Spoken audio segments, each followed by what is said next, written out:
Salam jumpa kembali. Terima kasih untuk kesetiaan Anda bersama-sama.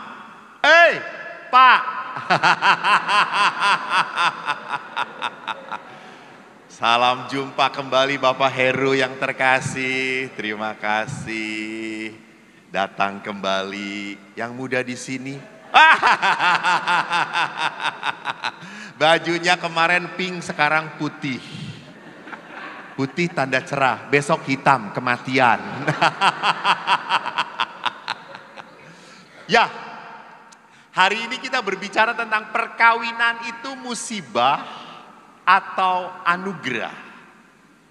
Bapak Ibu, kalau Anda coba renungkan, Anda lebih senang mendapatkan musibah atau berkat?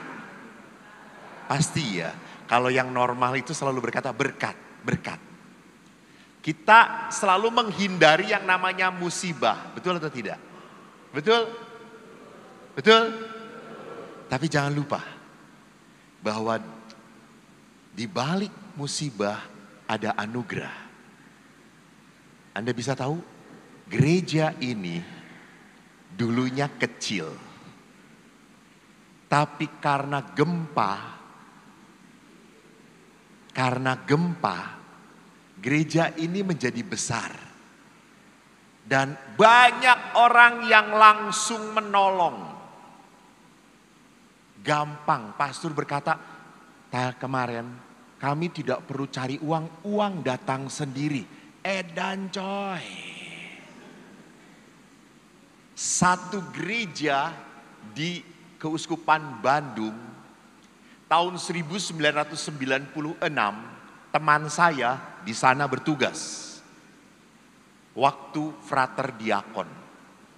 Saya tahbisan 4 Desember 1996. Dan menjelang Natal, itu gereja yang baru dibangun dibakar. Tahun 96 dibakar. Sampai teman saya ini semua dokumentasi tahbisan, kan waktu itu belum ada digital toh, belum ada masuk flash disk. Semuanya foto di dalam bentuk album, habis terbakar. Hanya dalam waktu setahun gereja itu dibangun lebih bagus lagi. Jadi sampai beberapa orang berkata, kalau mau bangun gereja bakar aja. Jadi rupanya di dalam kehidupan orang itu butuh keseimbangan. Dalam tradisi Cina ada disebut dengan yin yang. Kalau Anda tahu yin yang itu terdiri dari lingkaran hitam. Iya bener banget coy. Hitam dan putih, di dalam yang hitam ada titik apa? Betul. Di dalam titik putih ada titik apa? Benar sekali. Dia belum kawin aja udah pinter saudara-saudara. Jadi yin yang itu artinya apa? Keselarasan. Jadi Bapak Ibu jangan takut. Sekali lagi jangan takut. Kalau di tengah keluarga Anda ada musibah. Ada masalah. Oke, jangan takut. Justru Tuhan hadir di dalam permasalahan Anda. Tuhan justru ingin menolong Anda. Besok saya mau berbicara tentang datang kepada Tuhan. Jadi kalau kita berbicara tentang perkawinan itu anugerah atau musibah, ya sometimes musibah, sometimes anugerah. Apa yang menyebabkan perkawinan mengalami kekeringan, capek, Romo saya itu menikah sudah sekian tahun. Tapi kok serasa saya sendirian. Memutuskan sendirian, suami saya tidak perlu mau diajak ngomong, tidak mau diajak diskusi. Semuanya terserah kamu. Semua terserah. Pada saat saya lakukan protes. Katanya terserah. Wih, Romo kalau membunuh itu diperbolehkan, udah saya bunuh suami saya ini. Gitu ya. Jadi saudara-saudariku, mari kita lihat. Saya ingin melihat perkawinan itu anugerah atau musibah dari sebuah Injil. Injil tentang perkawinan. Injil yang saya ambil dari Injil Yohanes bab 2 ayat 1 sampai 11. Yaitu apa? Yesus membuat mujizat air menjadi anggur di Kana. Saya bacakan. Pada hari ketiga ada perkawinan di Kana yang di Galilea dan ibu Yesus hadir di situ. Yesus dan murid-muridnya diundang juga ke perkawinan itu. Ketika mereka kekurangan anggur, ibu Yesus berkata kepadanya, mereka kehabisan anggur. Kata Yesus kepadanya, mau apakah engkau daripadaku ibu, saatku belum tiba. Lihat, Yesus tidak pernah tahu kalau yang pesta ini kehabisan anggur. Kalau tidak ada siapa? Maria, wanita. Kan kalau bertamu, laki-laki itu langsung duduk diam di ruang tamu. Kalau ibu-ibu, masuk ke dapur. Ada apa ini ibu? Dicicipin semuanya. Gitu. Maka ibu-ibu tuh jarang makan, tapi sering nyicip. Dan nyicipnya tidak hanya satu piring. Iya enak banget. Boleh tambah ya? Boleh, ibu boleh. Gitu. Dan Maria pun adalah wanita yang seperti itu. Wanita yang apa? Tidak diam saja. Wanita yang ikut sibuk, ikut peduli, ikut repot. Karena karena Maria adalah tipe wanita yang peduli. Dan Maria datang pada Yesus. Mereka kehabisan anggur. Dan Maria tidak ngomong, Yesus buat mujizat. Jangan permalukan ibumu. Kamu kan hebat. Tidak. Waktu Yesus berkata, mau apa daripadaku ibu, waktuku belum tiba. Lalu kemudian apa yang dilakukan Maria menarik. Maria dikatakan di sana, ibu Yesus berkata kepada pelayan-pelayan, apa yang dikatakan kepadamu, buatlah itu. Di situ ada 6 tempayan yang disediakan untuk pembasuhan menurut adat orang Yahudi. Masing-masing isinya 2-3 buyung. Saya lihat 2-3 buyung itu berapa liter? Kurang lebih 60 sampai dengan 100 liter. Dalam satu tempayan. Itu isinya kurang lebih 100 liter. Nah, Maria ngomong apa? Kamu dengarkan, kamu ikuti apa yang Yesus omongkan.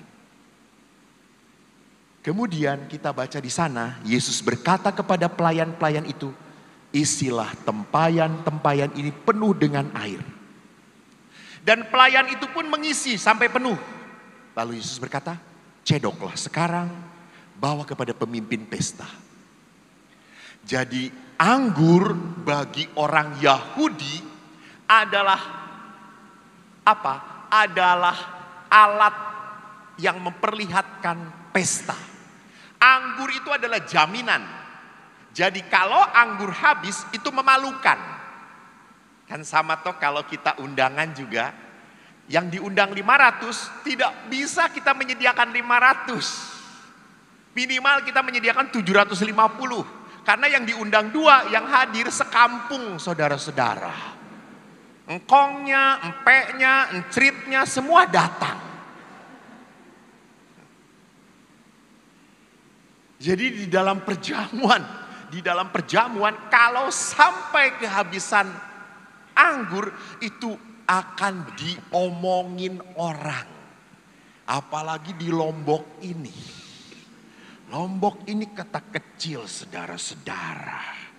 Anda kentut di sini semua bau gitu ya. Jadi kalau Anda punya masalah pesta perkawinan Anda sampai kehabisan makanan, habis Anda. Dan apalagi katanya ini ya. Mbok-mbok di Lombok ini, ibu-ibu di Lombok, kalau pesta pasti bawa plastik. Katanya.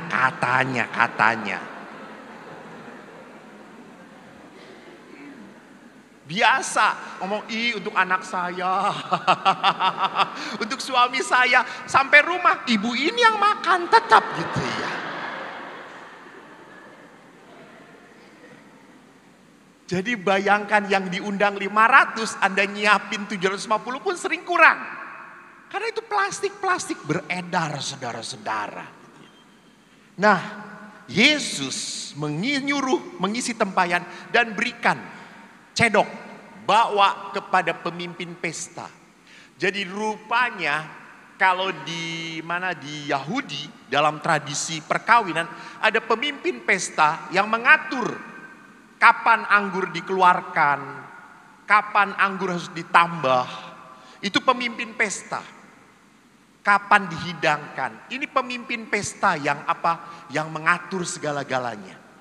Lalu para pelayan tadi membawanya kepada pemimpin pesta. Setelah pemimpin pesta itu mengecap air yang telah menjadi anggur, ia tidak tahu dari mana datangnya, namun pelayan-pelayan yang mencedok air itu tahu. Ia memanggil mempelai laki-laki dan berkata kepadanya, setiap orang menghidangkan anggur yang baik dahulu, sesudah orang puas minum, baru yang kurang baik. Akan tetapi engkau menyimpan anggur yang baik sampai sekarang. Lihat. Jadi memang orang itu waktu pesta dikasih anggur enak dulu. Enak. Setelah itu baru anggur tidak enak. Kenapa? Sudah mabuk. Sudah mabuk. Jadi kalau sudah mabuk orang sudah tidak bisa merasakan kembali. Gitu ya. Saya ingat di suatu daerah waktu saya tugas, suami ribut terus dengan istrinya. Suami ini sering ke kedai tua, minum saja kerjaannya. Lalu suaminya mengeluh tentang istrinya, istrinya juga mengeluh tentang suaminya. Datanglah kepada pastor. Pastor, saya jengkel dengan istri saya. Kenapa Bapak? Istri saya itu selalu ke salon mempercantik diri dia. Habis uangnya. Uang belanja itu habis hanya untuk ke salon, manikur, pedikur, dan kur yang lain. Lalu si pastor itu berkata kepada istri bapak ini, ibu kenapa kok selalu ke salon? Iya pastor, dia itu bisa seminggu 2-3 kali ke salon pastor. Pasang bulu mata extension lah gitu ya. Ditato alis lah gitu ya. Lalu si ibu itu berkata, pastor, suami saya ini tidak mengerti. Saya ini ke salon supaya cantik. Supaya suami saya itu bangga kalau jalan dengan istrinya. Lihat istrinya ini cantik. Dia kan jadi senang toh, jadi dia bahagia. Orang akan bangga, hebat ya bapak punya istri. Walaupun sudah tua masih cantik. Daripada suami saya pastor. Suami saya itu selalu ke kedai. Mabok terus dia. Hampir seminggu 3-4 kali pulang selalu mabok. Ini pastor, dia yang harus berubah. Lalu suaminya berkata, ibu tidak tahu ya. Bahwa saya ini mabok supaya melihat istri saya selalu cantik. Kalau saya tidak mabok, saya tidak melihat kamu cantik gitu ya. Jadi Bapak Ibu yang terkasih, lihat di sini. Dari cerita kecil ini saja kita bisa melihat kita lebih mudah menyalahkan pasangan kita daripada menyalahkan diri kita. Betul atau tidak? Ya, saya tidak bahagia karena suami saya pastor. Sudah makin tua, botak, nyebelin, budek lagi. Selalu yang salah itu siapa? Pasangan. Maka Yesus tadi, anggur perkawinan itu harus diperbarui.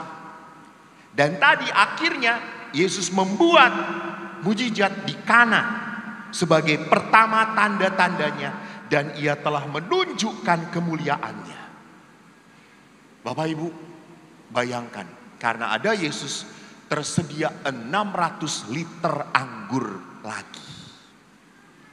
Yesus membawa sukacita dalam perkawinan. Nah, kalau demikian, mari kita lihat kenapa konflik perkawinan itu terjadi. Kenapa kita selalu mudah melihat kelemahan pasangan kita. Ingat toh, sayang yang menikah baru 2 tahun belum hadir di sini.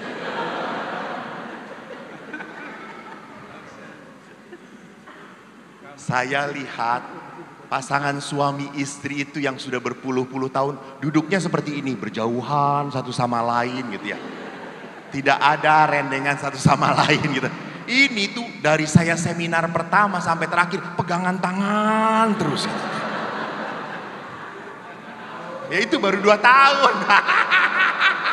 Belum tahu kenyataan dia. Makanya sekarang pergi. Hadir atau pindah atau apa ya? Halo, hadir atau tidak ya? Belum hadir dia. Nah, jadi saudara-saudariku, apa yang mau saya katakan, di dalam hidup perkawinan mungkin awal-awal kita selalu bisa mengalah. Itu tadi, kita selalu bisa menerima. Tetapi lama-lama kita mengalami capek, Romo, capek. Sudah cukup. Maaf, ada beberapa ibu yang berkata, sudah cukup saya mengalah.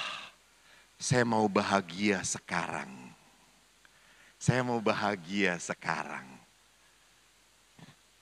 Bahkan ada beberapa yang mengatakan, Romo, perkawinan saya itu merasa ditipu, dibohongin. Waktu pacaran dia janji.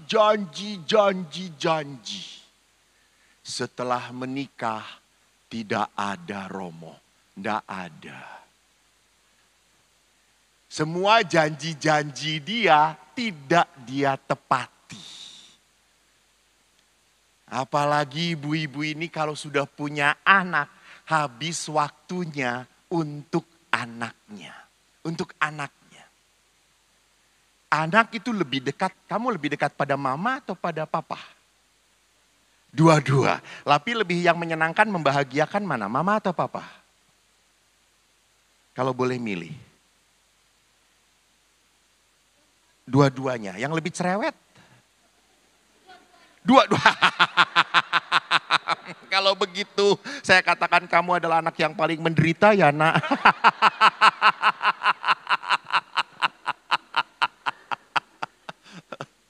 Jadi lihat di dalam perkawinan, kalau kita tidak bisa tidak bisa mengerti, saling mengerti pasangan, maka perjalanan perkawinan adalah menjadi perjalanan yang selalu berat sekali. Kenapa? Kenapa perjalanan perkawinan menjadi berat sekali? Ini penyebabnya. Kita terlalu tinggi ekspektasi kita. Harapan kita. Dan low preparation. Kita nggak siap. Dulu pastor waktu pacaran, saya ini menjadi ratunya dia. Dia melayani saya, aduh pastor, dia sayang banget. Naik mobil sebelum turun, kamu jangan turun dulu ya. Kenapa? Aku bukakan pintunya. Wow. Sekarang pastor, dia buka pintu, dia udah jalan sendirian. Cepet mah, keluar cepet, ya semua matiin cepet gitu ya. Pernah beberapa bulan yang lalu saya dijemput oleh seorang bapak. Lalu bapak itu berkata, Romo ayo berangkat. Romo duduk di belakang ya, istri saya di depan. Wow. Ya Romo, istri saya harus di samping saya. Oke Pak, tidak masalah. Saya di belakang. Lalu setelah sampai di mana-mana pun, suaminya ini turun, lalu bukakan pintunya, pintu istrinya.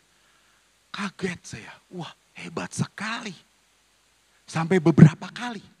Dan akhirnya saya karena begitu kagum, saya dekatin Bapak ini. Pak, Bapak sayang sekali ya pada istri. Kenapa Pastor? Bapak kalau berhenti mobil langsung bukakan pintu istri Bapak. Itu bukan sayang. Kenapa? Itu pintu sudah tidak bisa dibuka dari dalam. Suster malah ketawa lagi.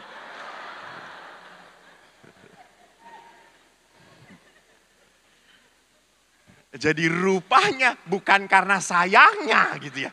Tetapi karena sudah tidak bisa dibuka lagi, maka akhirnya dia yang membukakan pintu gitu ya. Jadi perhatikan, kita seringkali tidak bisa siap. Dulu kamu mau mendengarkan, dulu mau berbicara, dulu cerita. Dulu kalau kamu ada apa-apa selalu ngomong. Sekarang kamu nggak pernah ngomong. Sampai seorang istri cerita kayak gitu pada saya. Dia ngomong, tolong Romo ngomong kepada suami saya promo. Kalau apa-apa tuh cerita. Baik Bu, saya datengin bapaknya, Pak. Tolong dong kalau ada apa-apa cerita. Dulu katanya Bapak juga suka cerita. Romo, saya bukan gak mau cerita. Terus saya gak diberi kesempatan cerita. Lihat aja Romo, istri saya kalau udah ngomong. Salah dikit ya Allah.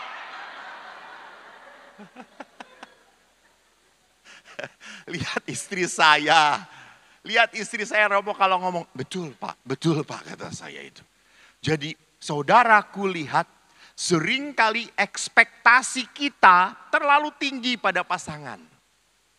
Dia pasti akan kerja keras Romo, taunya mudah putus asa. Dia pasti akan ngajak jalan-jalan Romo, taunya jaga toko terus.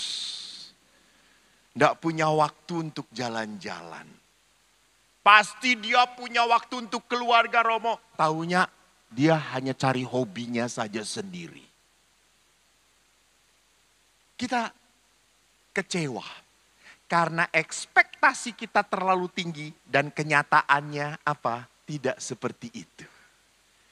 Saya pikir saya itu menikah dengan dia akan dibahagiakan. Rupanya dijebak. Terjebak. Betul Bu. Ibu tidak merasa terjebak? Bapak mungkin terjebak.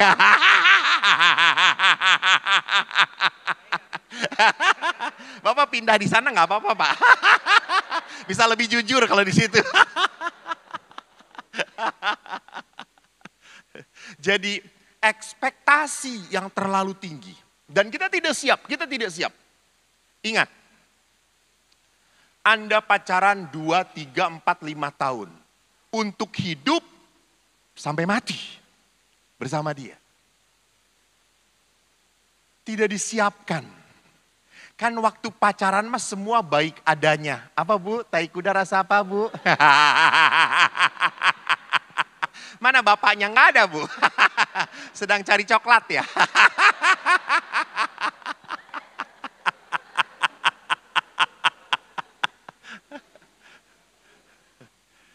Jadi kalau waktu pacaran memang dia itu menjadi siapa? Menjadi pangeran kita. Menjadi penjaga kita. Tapi pacaran itu semuanya adalah iklan saudara-saudara. Iklan itu kan semuanya baik adanya gitu ya. Tetapi pada saat Anda masuk dalam perkawinan, Anda masuk kepada hal-hal yang tidak bisa diduga. Tidak seperti yang dibayangkan.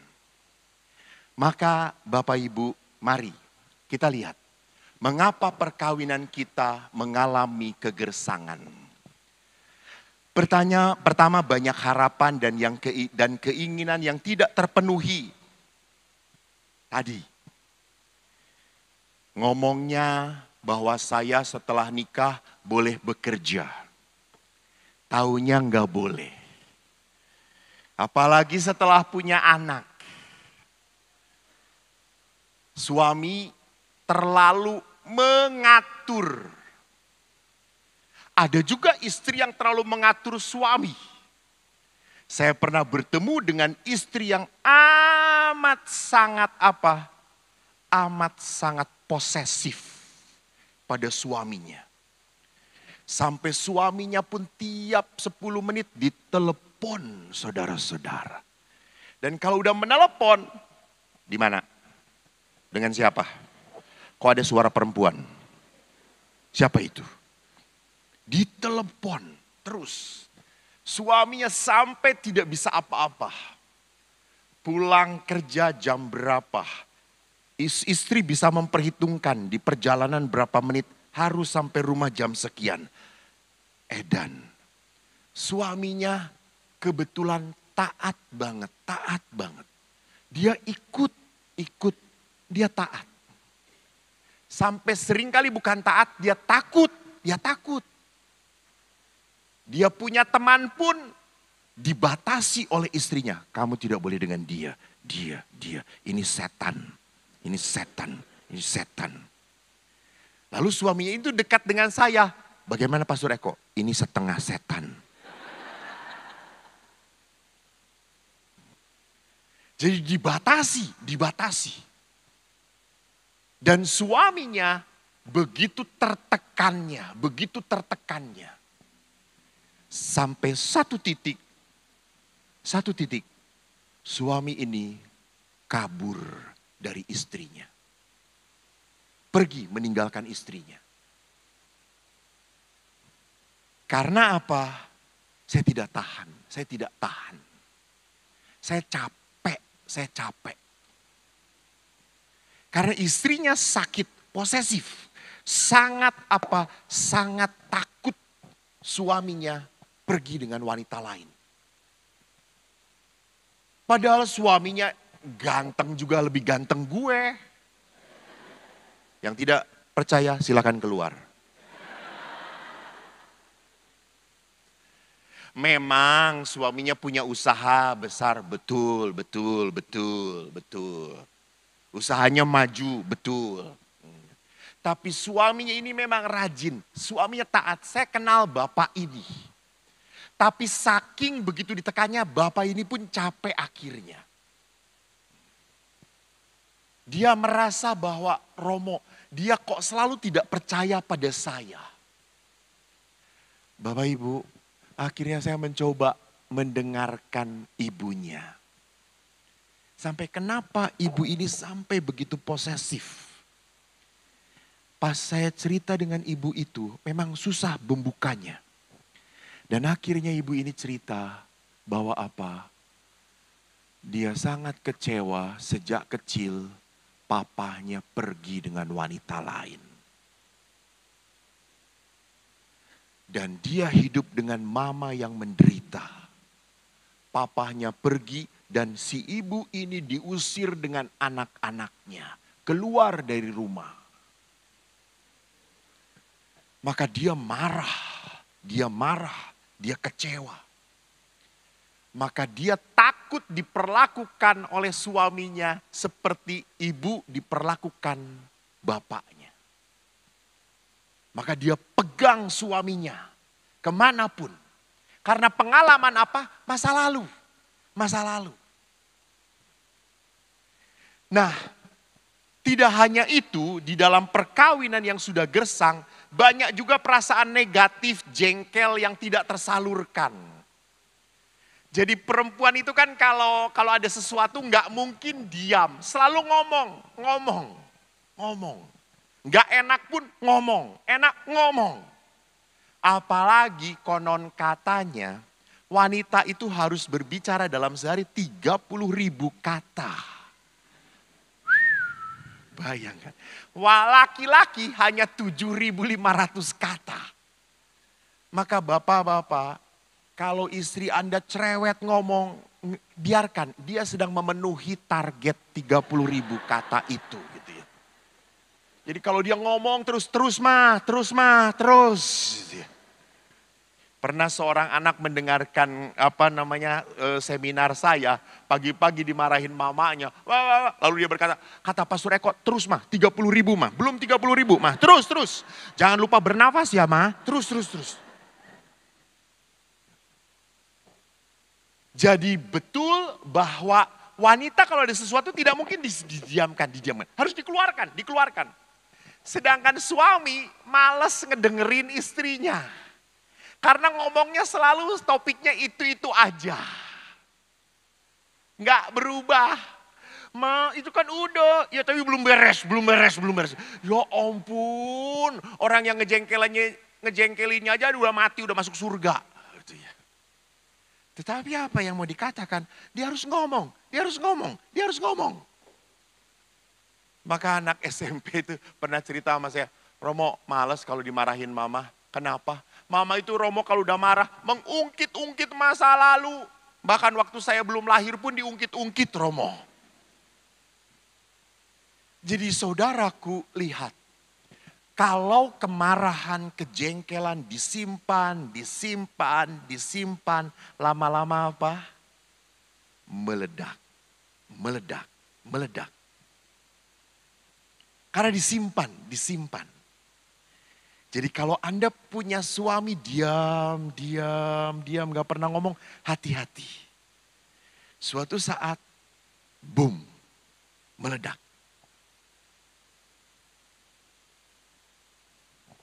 Tidak bisa dilepaskan. Maka penting, bagaimana secara positif Anda melepaskan. Maka saya selalu ngomong kepada ibu-ibu, Bu, tolonglah. Kalau di rumah terus itu, ibu kan cuma ketemunya wajan, panci, cucian. Lama-lama wajah ibu tuh seperti dapur. Jalan-jalan, olahraga lah, teriak sedikit. Lampiaskan kekesalan pada suami dengan berteriak-teriak di lapangan mana di sini tuh. Sangkarea itu di sana. Gila sedikit gak apa-apa gitu ya. Lepaskan. Ada orang yang melepaskannya dengan apa? Dengan secara spiritual. Romo, kalau saya berdoa malam itu sambil menangis. Berdoa, boleh nggak? Boleh. Anda sedang melepaskan apa? Kemarahan, kejengkelan. Karena tidak mungkin kemarahan, kejengkelan itu disimpan. Enggak. Anda makin sumpek. Besok saya bicara banyak tentang itu. Keempat, banyak masalah yang tidak terselesaikan. Kalau udah konflik dengan suami, kalau ngobrol dengan suami, ujung-ujungnya apa? Marah, berkelahi. Ngobrol sedikit, pasti marah. Gitu. Saya di rumah retret saya, ada retret pasutri.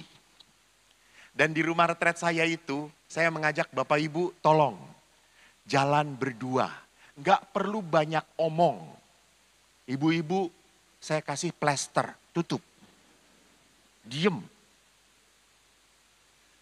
Nikmatin aja jalan. Lalu suami istri ini jalan, karena rumah retret kami 4 hektar, besar. Lalu ada banyak hewan peliharaan. Pada saat jalan, ibunya tuh gak tahan. Ngomong. Pak, lihat, ada bebeknya lucu ya. Lalu suaminya berkata, iya gendut kayak kamu. Ributlah mereka akhirnya.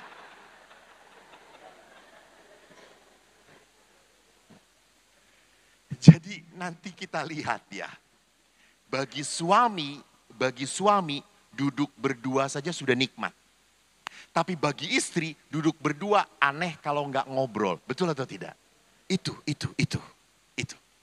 Karena dua orang yang berbeda.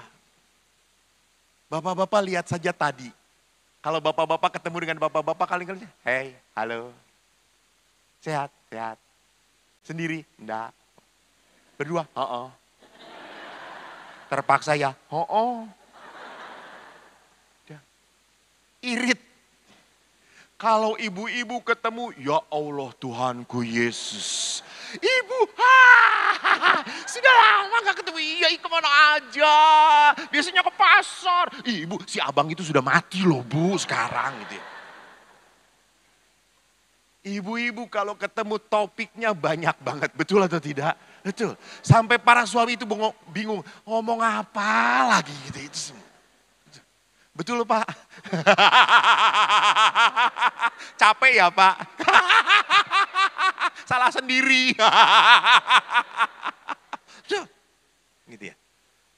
Karena dua sosok yang berbeda. Saya dengan pastor pimpinan. Saya supir. Saya dari Cipanas. Kalau Anda tahu di puncak Cipanas, turun itu sampai Gadok. Kalau lancar, Cipanas Gadok itu cuma 40 menit. Pada saat itu macet 4 jam. Saya cuma berdua. Saya ini cerewet. Anda tahu toh saya, banyak omong. Saya itu datang ke dunia salah casing mungkin ya. Saya harusnya jadi suster bukan jadi pastor saya ini. Cerewet saya ini. Ngomong terus. Nah, saya itu kan aneh kalau berdua dengan saudara saya kok menengan, kok diem-dieman. Ngobrol lah saya. Romo, di sini tuh ya di puncak ini sampai ke bawah. Satenya tuh enak, murah Romo. Empuk sate kambingnya. Nah, Romo itu setelah saya panjang lebar cerita, Romo itu jawabnya apa? Oh.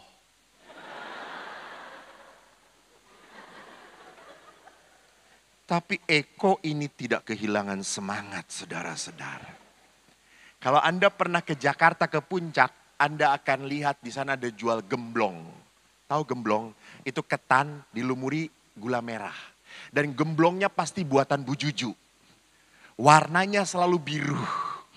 Warna tenongnya, warna tengahnya. Itu selalu dari puncak sampai ke itu gemblong Bu Juju, Bu Juju, Bu Juju. Lalu saya tuh ngomong, Romo, gemblongnya punya Bu Juju. Kita coba beli satu-satu, kita rasain sama enggak ya? Jangan-jangan kan dari atas ke bawah kan beda-beda. Kita beli satu-satu aja, kita cobain. Apa jawab Romo itu? Udah kenyang. Saya nggak mau putus asa. Di jalan saking macetnya, banyak orang-orang sana itu pakai baju-baju Ultraman, Superman. Cari duit dengan musik gitu, goyang-goyang. Saya ngomong, Romo orang tuh kreatif ya cari uang. Dengan kayak gitu mau cari uang. Betul-betul mereka itu bisa mencari sesuatu supaya menghidupi hidup dirinya ya. Pak jawab Romo itu. Sampai Gadok saya muntah darah saudara-saudara. Itu. Saya sudah cerita panjang lebar. Jawab dia cuma, oh itu laki-laki. Dua yang berbeda. Gitu ya. Saya akhirnya ya mengerti kalau dengan pastor-pastor jalan jauh pun paling-paling ngobrol. Saya pernah rekam di CCTV-nya mobil, kan ada di TV tuh, saya arahkan kayak kita. Paling-paling ngobrolnya itu cuma setengah jam, pada perjalanan itu 5 jam. Setengah jam pun tidak tidak panjang, enggak.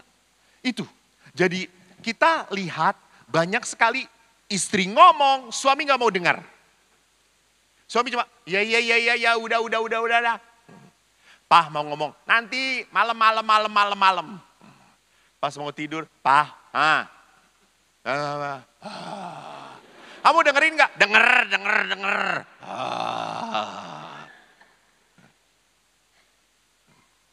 Jadi akhirnya banyak masalah, banyak hal yang tidak terselesaikan. Yang terakhir banyak kekerasan, karena merasa bahwa saya tidak dipedulikan, saya disakiti, makin lama akhirnya saya males dengan pasangan.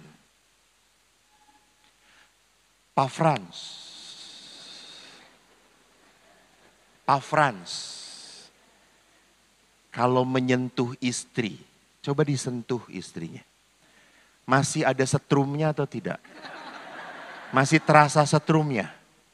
Ada. Kalau menyentuh ibu ini, lebih kuat gak setrumnya? Jujur.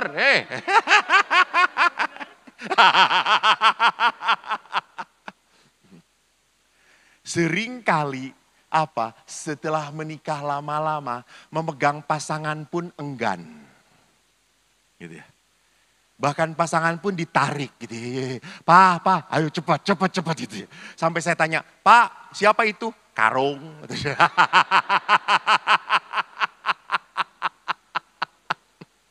Pernah karena saya tugas di mana? Di Medan. Suatu saat ada opung boru dengan opung doli. Opung laki-laki dengan opung perempuan ke gereja udah tua. Pegangan tangan. Terus saya, opung. Saling pegangan. Iya pastor. Sayang kah? Bukan sayang, kita takut jatuh. Gitu ya. Maka kita pegangan berdua. Gitu ya. Jadi seringkali kalau orang sudah tidak punya kepedulian, maka akhirnya Banyak luka. Bu, lawan dari cinta itu apa? Apa lawan dari cinta? Benci. Ya betul, benar. Lawan dari cinta adalah tidak peduli, bukan benci. Karepmu.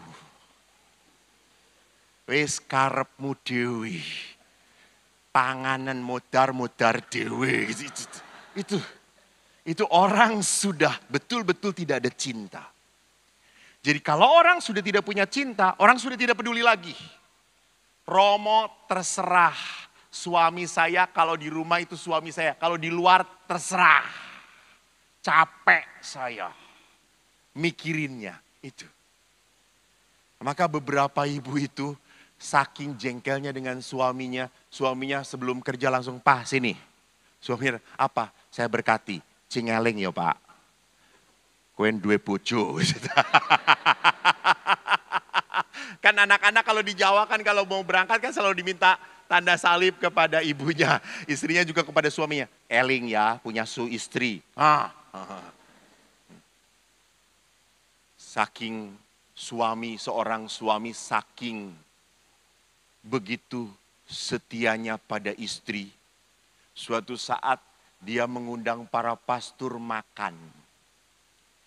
Lalu waktu makan, bapak ini membuka dompetnya. Tanpa sengaja kulihat dompetnya. Dan di situ saya lihat foto istrinya. Sampai saya berkata, wow. Lalu setelah bapak itu bayar, bapak itu duduk kembali. Bapak, saya sapa, Pak, saya bangga. Bapak itu hebat ya. Kemana-mana bawa foto istri. Loh kok Romo tahu? Tadi Bapak buka dompet, saya ngelihat. Bapak sayang banget ya? Bukan Romo. Lalu kenapa bawa foto istri di dompet Bapak? Romo tahu pekerjaan saya itu berat. Banyak masalah. Banyak hal yang sulit yang harus saya hadapin. Lalu setiap saya dapat masalah berat, saya buka dompet. Lalu saya lihat istri saya dan saya berkata, ini masalah paling berat saja saya bisa hadapi. Apalagi cuma masalah seperti ini. Jadi istri Bapak itu motivasi. Ya betul kata. Jadi saudara-saudariku yang terkasih, kalau akhirnya orang tidak peduli, orang akhirnya membangun Tembok. Ketidakpedulian. Nah mari kita lihat bahwa Bapak Paus pun mengatakan di dalam Amoris Laetitia, dokumen sukacita kasih, relasi perkawinan seringkali kita memperlakukan pasangan seperti memperlakukan barang. Nggak dipakai, buang, cuekin aja. Jadi kalau saya sudah tidak suka, cuekin. Nggak perlu saya pikirin. Lewat aja. Bapak Ibu lihat. Fenomena perceraian. Di Indonesia ini dilihat oleh para aktivis wanita. Perceraian 1 tahun itu terjadi 1170. Dan setiap hari 1 tahun itu terjadi 427 kasus dalam 3 tahun. Dan Kompas pun sama. Kompas melihat tahun 2019 sampai 2021 angkanya putaran sekitar 400 ribu pasangan yang cerai. Dan kalau kita lihat di bawah tahun 2021, siapa yang paling banyak menggugat cerai? Laki atau perempuan? Suami atau istri? Siapa? Istri. Kenapa? Karena suami selalu merasa kalau udah nikah punya masalah, diem saja. Oke lah, gak apa-apalah, yang lain juga kayak gitu. Tapi kalau istri punya masalah, harus dibereskan.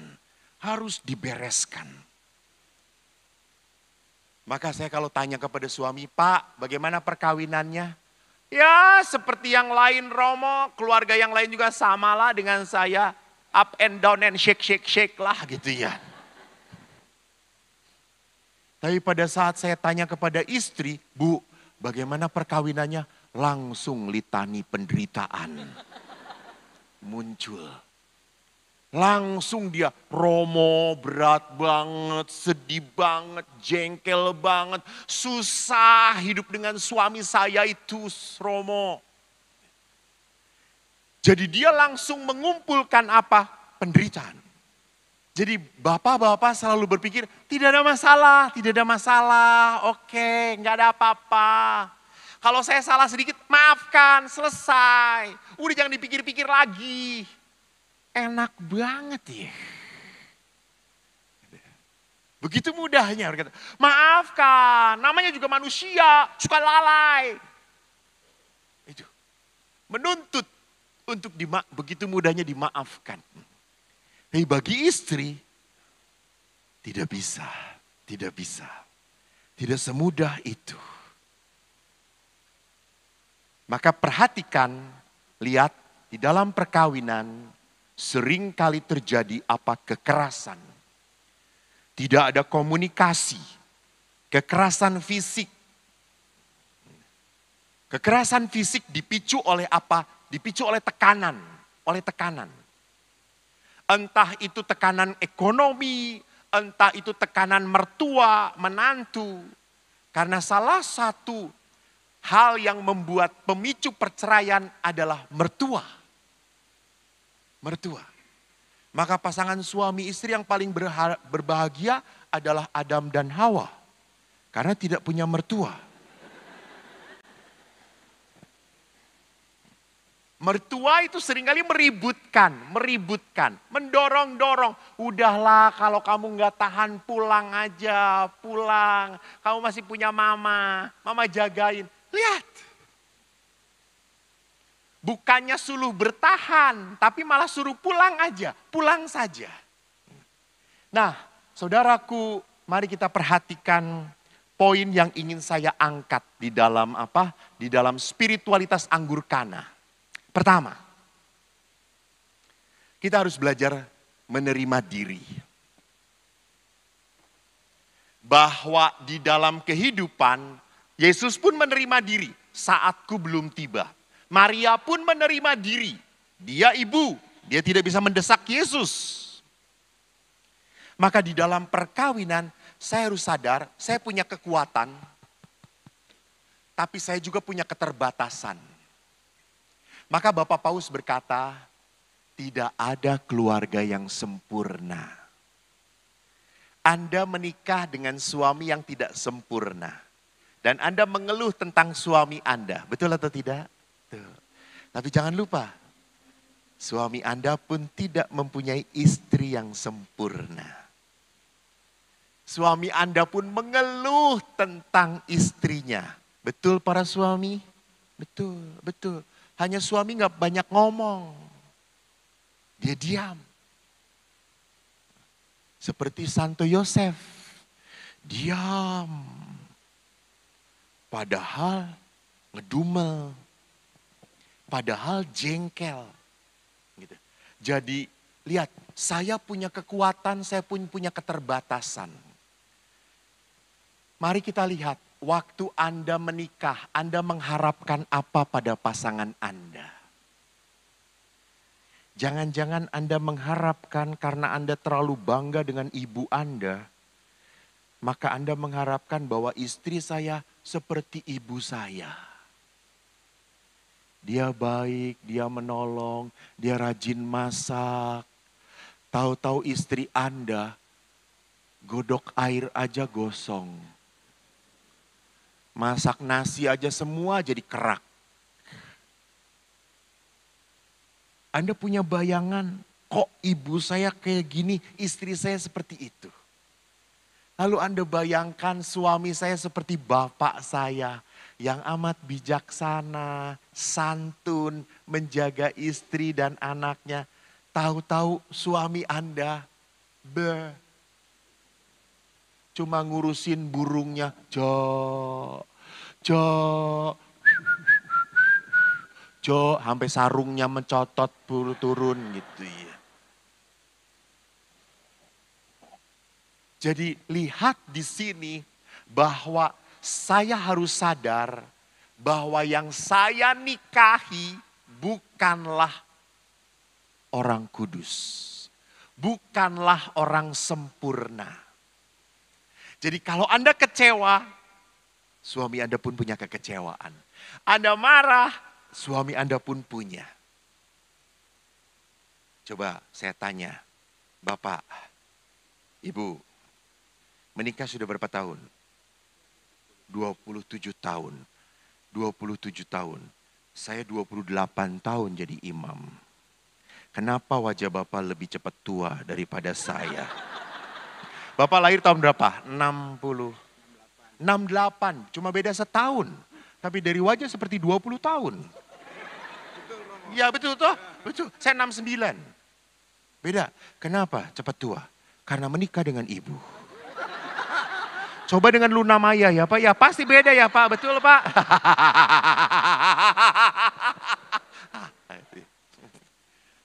Jadi perhatikan, kalau Anda berkata, kenapa suami saya seperti itu? Karena istri.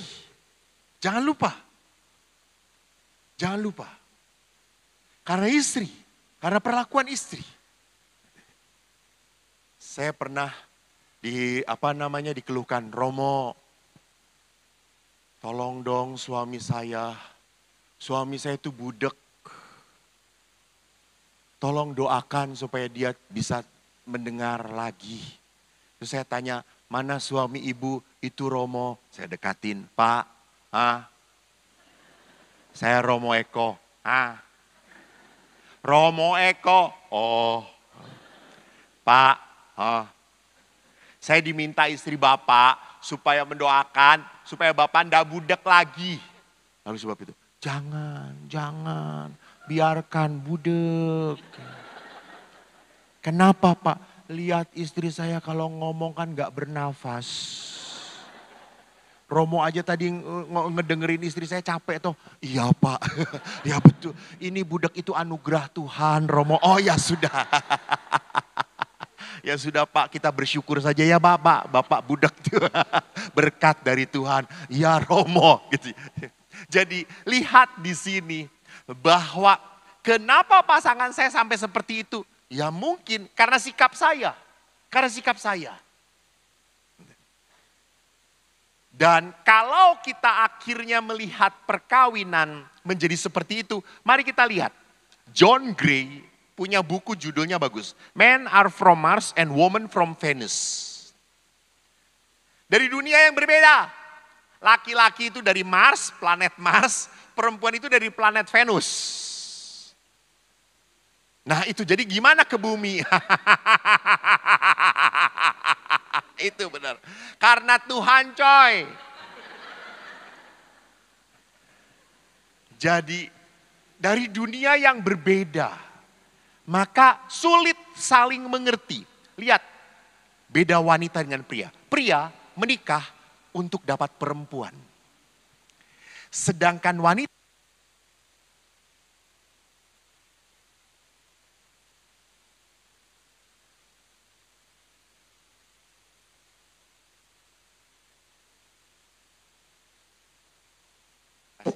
Terima kasih, Cek.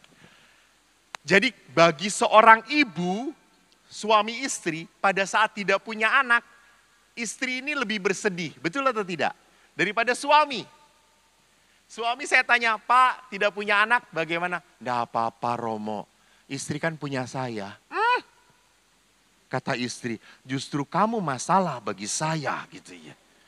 Justru ada anak ini adalah hiburan. Jadi bagi suami yang penting punya istri supaya apa? Supaya saya bisa diperhatikan.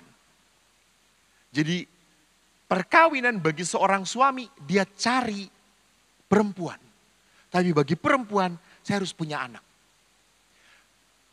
Pria untuk mencintai akan memberikan alasan banyak-banyak. Lihat aja kalau laki-laki ngomong tuh, ih kamu tuh cantik banget. Edan, dilihat dari atas, bawah, samping, dekat, tetap kemilaumu membutakan hatiku. Dia akan banyak ngomong. Tapi wanita tidak pernah memberikan alasan. Wanita menyerahkan dirinya. Maka dalam perkawinan ibu ndak aneh. Setelah dia banyak omong waktu pacaran, setelah kawin nggak akan banyak omong lagi. Kenapa? Karena sudah didapatkan. Tujuannya berhasil. Sedangkan perempuan butuh disayang. Butuh I love you. Sedangkan suaminya nggak pernah I love you, I love you. Nggak pernah. Pah lu tuh nggak I love you ya. Mana mungkin nggak I love you. Gue udah kawin dengan lu udah jelas. Itu lihat. Jadi pria itu dengan perkawinan selesai sudah. Tapi bagi wanita enggak. Wanita butuh banget. Bahwa kamu ngomong, bahwa kamu menunjukkan bahwa you still love me, coy. Lihat lagi, pria bisa begitu cepat mencintai. Karena pria melihat satu aspek saja langsung jatuh cinta. Lihat wajahnya langsung jatuh cinta. Pria itu makhluk yang mudah jatuh cinta. Nah betul. Lu ahli loh. Jadi wanita melihat semua, tidak hanya pribadi, tetapi juga betul-betul hatinya seperti apa. Bagaimana dia menyayangi, dia bisa proteksi saya atau tidak. Tapi kalau pria bisa banget mencintai hanya melihat satu sosok saja. Lihat yang kedua. Kalau kedua, kita lihat, kita harus belajar menerima sesama. Bahwa apa? Bahwa Maria punya peran, Yesus punya peran, para pelayan punya peran, kita pun punya peran di dalam perkawinan. Maka di dalam perkawinan Anda bukanlah persahabatan. Di dalam perkawinan Anda harus menerima hal-hal yang menjijikkan dalam hidup Anda. Karena apa? Itu pasangan Anda. Jadi karena itu pasangan Anda harus menerima hal-hal yang tidak membuat Anda nyaman pun harus diterima. Karena dia pasangan. Dan tidak bisa merubah. Seperti apapun Anda berusaha merubah pasangan Anda, dia tidak akan pernah berubah. Maka yang terakhir, openness to growth and change. Saya sudah diberi tanda oleh panitia, saya akan cepat sedikit. Apa yang dibutuhkan wanita? Nah, ini tadi. Wanita itu, istri Anda, butuh untuk dicintai. Jadi walaupun dia sudah dinikahi, wanita itu butuh ekspresi cinta, Pak. Jadi kalau Anda sudah pergi ke Bali jalan-jalan, pulang jangan hanya bawa cucian, itu kurang ajar. Itu suami kampret itu namanya. bawa kesukaan pasangan Anda. Dia suka kerupuk, bawa satu kerupuk cukup mah. Kerupuk I love you full mah. Jadi istri itu ingin dinomor satukan. Jangan sampai Anda ngelus motor Anda. Istri Anda tidak pernah dielus. Sampai krempeng dia. Istri Anda butuh dinomor satukan. Tidak boleh ada lain, pekerjaan atau apapun. Hobi, enggak. Wanita ingin dinomor satukan. Dengan cara apa? Tadi, disapa, dikatakan, dicintai, disayang. Nanti saya akan memperlihatkan bagaimana bahasa kasih. Jadi perempuan tidak berhenti dengan pernikahan. Laki-laki berhenti setelah menikah, ya sudah kita bareng-bareng ya udahlah. Kita jalan sendiri-sendiri, nggak apa-apa. Yang penting kita tidak cerai. Itu, hati-hati. Bagi perempuan setelah menikah tetap harus ada kebersamaan. Seorang opa pernah mengundang saya ke rumah. Romo, saya kenalkan dengan istri saya. Opa ini sudah 82 tahun. Senang jalan pagi, ketemu bareng. Baik, opa saya ke rumah. Pada saat saya mampir ke rumah, saya buka pintu opanya. Lalu saya berkata, opa saya datang. Romo, terima kasih. Saya panggilkan istri saya Romo. Hani. Hah? Saya sampai kaget. Siapa opa? Hani. Istri saya, Hani. Hani sini. Lalu saya lihat Hani itu saya pikir itu masih cantik. Udah tua, apa? Ya Allah, gigi aja tinggal 2 gitu itu. Ya ilah, Haninya kayak gini gitu tuh. Hani, kenalin ini Romo Eko. Yang sering jalan bareng dengan saya. Oh Romo, ayo masuk. Ya, Hani buatkan kopi. Romo Eko suka kopi. Aku seperti biasa ya Hani. Ya, thank you sweetheart. Ya, sampai saya kaget. Edan opa. You call your wife as honey and sweetheart. Wow.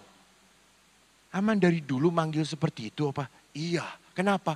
Aku udah lupa nama dia siapa.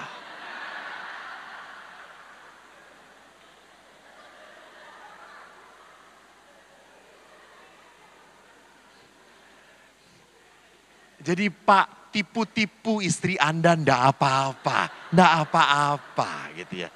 Jadi saya kadang, honey, come on honey. Hi honey. Gitu. You are my love. Gitu. Butuh. Gitu ya. Jadi butuh sekali. Pak Frans masih berkata honey pada istrinya. Masih berkata sayang kepada istri. Hai sayang. Kadang-kadang. Kalau bapak sedang mabok ya.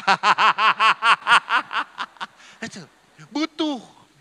Seorang perempuan butuh sekali disapa, disayang. Seorang laki-laki gak butuh ibu. Anda mengatakan, hi my sweetheart. Suami langsung, sweetheart. Gitu ya. Enggak suka. Maka bapak-bapak tolong. Karena istri itu ingin dicintai, maka jangan menghina istri Anda. Tolong. Penghinaan yang paling menyakitkan dari seorang suami adalah apa? Anda menyebutkan istri Anda gemuk, gendut. Itu menyakitkan. Jadi jangan berkata, Romo istri saya gendut. Itu menyakitkan. Jadi walaupun istri Anda gendut, katakan Romo istri saya terberkati. Jadi saudara-saudariku, mari kita saling memahami. Kita bisa memaafkan kalau kita saling memahami. Nanti sesi setelah misa kudus, saya akan berbicara tentang pengampunan. Dan pengampunan kita lihat istri butuh apa, suami butuh apa. Nanti kita akan perjelas setelah perayaan Ekaristi. Terima kasih, Tuhan berkati.